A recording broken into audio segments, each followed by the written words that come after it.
Greetings! Pentax Forum staff writer Chris Fiola here with a look at whether the Pentax K-3 III Monochrome is the ultimate black and white film scanning machine.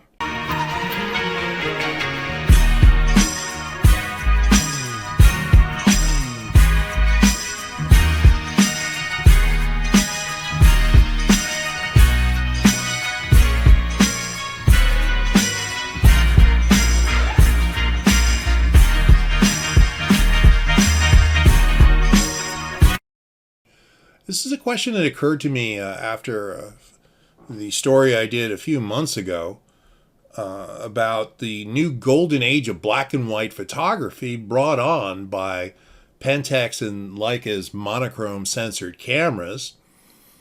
And one of the things that really shocked me in that comparison, comparing the K3 III Monochrome with the K3 III color, I guess you'd have to call it, the original, is just how much more detail there is in the monochrome photos because you're not putting the light through a Bayer array and then a computer process called debayerization to convert the light falling on the sensor into colors, which is not something that the cameras actually see. They do it by measuring the amount of light that passes through different colored filters and then running an algorithm that puts that together into an overall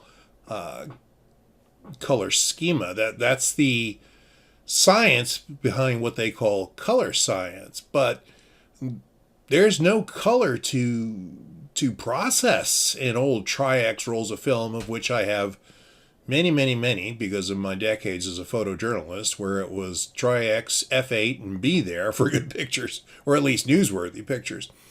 So I thought I would set out to do an experiment and see how the K3 III Monochrome stacked up against heavyweight competition when it comes to scanning Tri-X film at home. Now, I will say that I have found, trying a couple of different things, you'll see there's not just Tri-X film, but also some older Tri-X film, but some new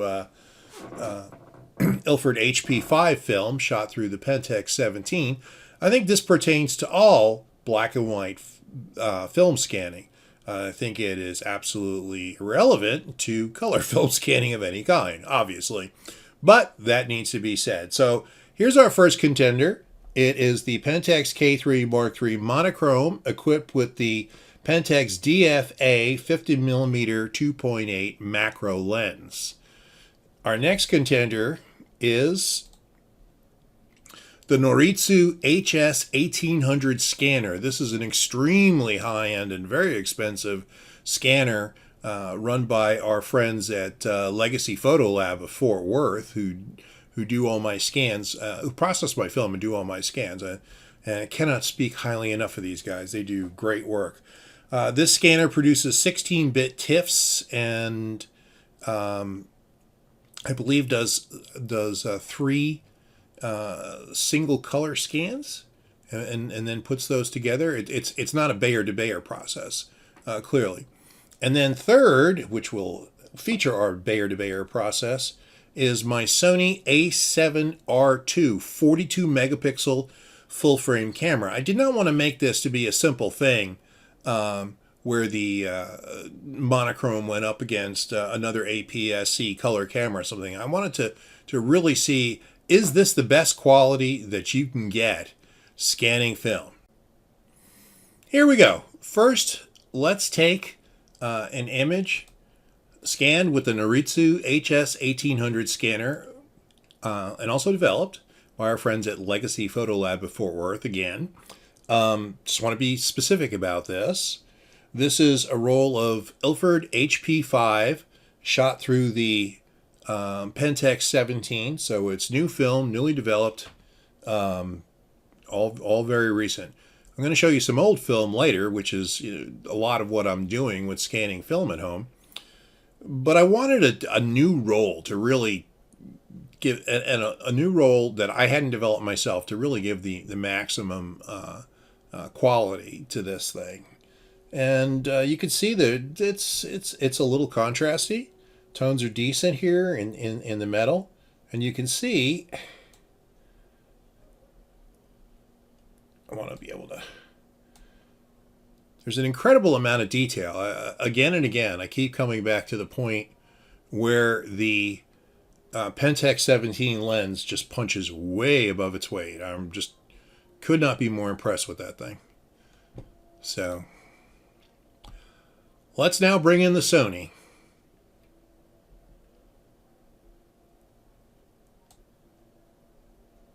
And I'm going to sorry here a little bit while I manipulate this. Come on. There we go. Tones aren't bad. It's a little less contrasty. Blacks are a little less sharp here. But there's a clear fall off in resolution there. You can see that. So now let us bring in the Pentax.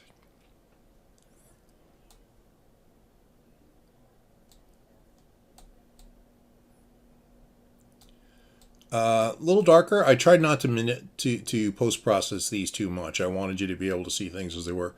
A little darker. Good separation, good contrast. I actually like the could maybe come up a little bit on the highlights here, but the darker tones, I think where I'd want them with this. Again, this is not a brilliant photo. It's a photo meant to see what you could do with the film in this particular camera when I was first doing my camera tests with the 17. And yeah, this was actually shot with the original 17 loaned to me by the wonderful folks at Ricoh Imaging for a review. And the result of that review was when it came time to send it back, I bought one for myself. That's how good it is. And to this day, it's my daily color driver. The Pentax Monochrome, of course, is my daily driver.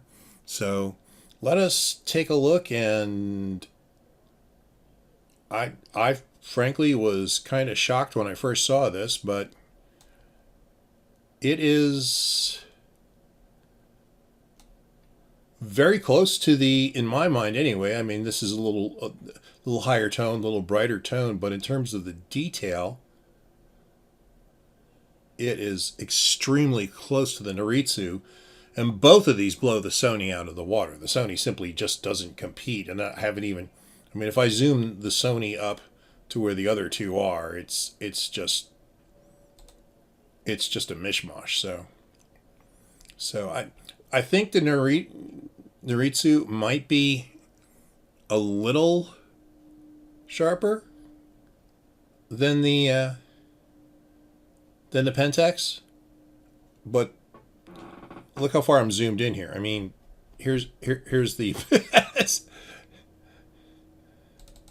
here's the actual photo, and I was zoomed down to what 300-400, something ridiculous down here. Let's do it. Let's find out exactly what we were zoomed to here.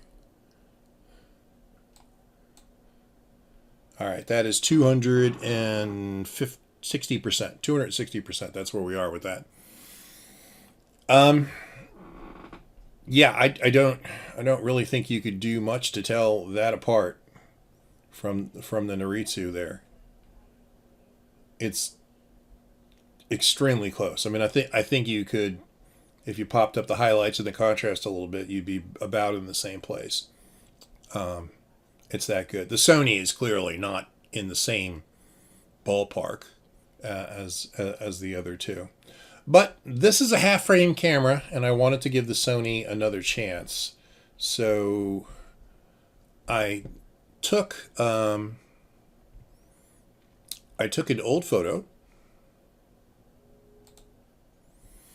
Now this was shot on a Voigtlander Bessa R rangefinder camera, a system that I bought into entirely to get the lens that was used here, which is the fabulous Voigtlander 12mm f5.6 aspherical ultra-wide Heliar. At the time, this was the largest rectilinear lens ever produced for 35mm. And back in those film days, you couldn't just go sticking any lens on any camera. These days, the Voigtlander, I still have it, and it lives quite nicely on my Sony. where frankly it's a little flat, but that's neither here nor there. The point is that it was a tremendous lens, and I bought into the Voigtlander system just to get it. I'm a big ultra wide guy, and of course I had to go and get the system that had the widest possible ultra wide. So this is full frame, 35 millimeter on Tri-X. Was processed by a lab down in Deep Ellum here in Dallas, and lab's long gone. Don't remember the name, but point again, not something that we processed at 90 miles an hour to get into a newspaper. It was best efforts by a lab. And again, now we've scanned it with the Sony and the monochrome. Oh, I did want to mention, I should have mentioned it earlier than this. I used the same lens on the Sony. I thought about whether that was fair or unfair, and I decided that I wanted to stick with the 50 millimeter f2.8 macro on an adopter, because I didn't want this to be about a Sony lens versus a Pentax lens. I wanted to be entirely, here's the same lens and the same negative, and what's the difference between a color digicam, a 42 megapixel full frame digicam, but one with a Bayer array that then has to de-Bayer the image to get it to something editable, and then from there converted to black and white. And the monochrome, which is black and white and stays black and white. There's no bayering, there's no de-Bayering, there's nothing except inverting it from a negative to a positive. And I think you can see immediately that the Sony is much grittier and grainier, and the monochrome is just smoother. The only thing I've done to these is I've gotten rid of some dust spots and usual little fuzz that can collect when you're scanning old film. But I think it's reasonably shocking how much sharper the monochrome is. When you scan into,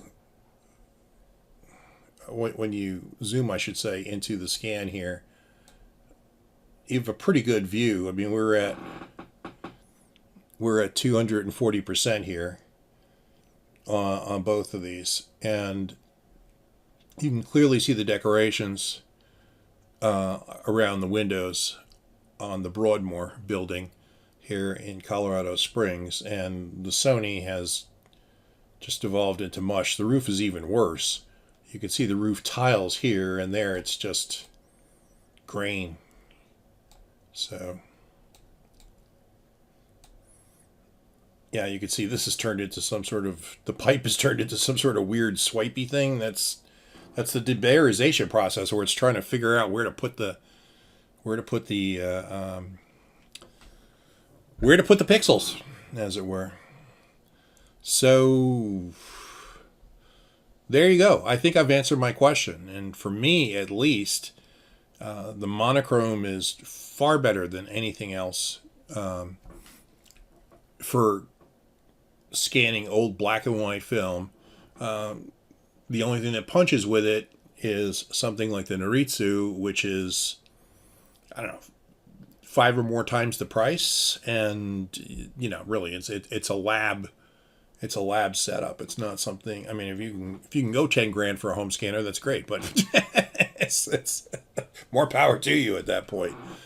Just don't, looking at the difference between what you're getting with the Noritsu and what you're getting with the monochrome, I just don't think it's worth the money.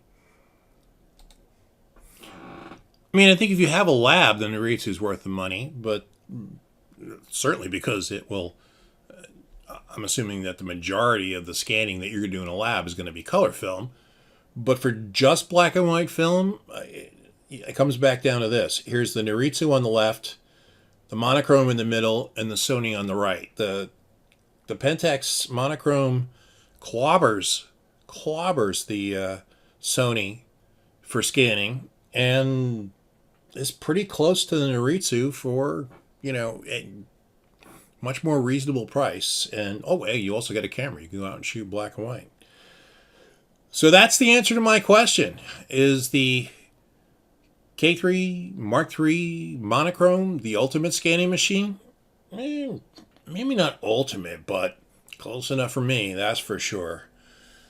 That's it from here. Fiola out. Have a great Pentaxian day.